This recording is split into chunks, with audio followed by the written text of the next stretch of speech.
అసలు టీసీఎం లో కాళ్ళు డోర్ కట్టం ఉన్నా కూడా అట్లనే నొక్కిండు. ఒక అక్క ఏం చేసింది, కాళ్ళు నొక్కుతున్నారు మీరు డోర్ వేయకండి ఎంత మొత్తుకున్నా కూడా వినలేదు. వినకపోతే అక్క ఇట్లా అన్నది.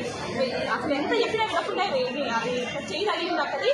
అక్కడి చేయగలిగినంత మాత్రాన ఒక ఎస్ఐ అంట ఆయన శ్రీనివాసారి లంజదాన అన్నాడు.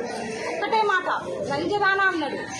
ఆ మాటకు మేము చాలా ఖండిస్తున్నాము. ఆశాల మొత్తం ఖండిస్తున్నాము. పోలీసు వ్యవస్థ మీద ఖండిస్తున్నాము. ఎందుకంటే అంత పెద్ద మాట మహిళను చూడకుండా అంత పెద్ద మాట అన్నాడు. అక్క ఏమింటికంటే ఏంటి ఎమోషన్ అన్నది. ఎందుకంటే ఆమె కాళ్ళకి ఏమన్నా అయితేనేమో కళ్ళు తిరిగి పడిపోయింది. కాళ్ళు డోర్ పడుతూ ఉన్నా కూడా అట్లనే నెక్కుతున్నారు. అక్క కాళ్ళకి ఏమన్నా అయితేమన్న ఉద్దేశంతో కూడా అని అక్క కోపంలో ఆవేశంలో ఇట్లా చెయ్యి అంటే ఆ చెయ్యి తగిలినందుకు ఆయన లంచాలని అన్న పెద్ద మాట అన్నాడు. ఈ మాటకు మాకు క్షమాపణ చెప్పాలి. పోలీసు వ్యవస్థ ఈ మాటకు మమ్మల్ని క్షమాపణ చెప్పాలి ఖచ్చితంగా.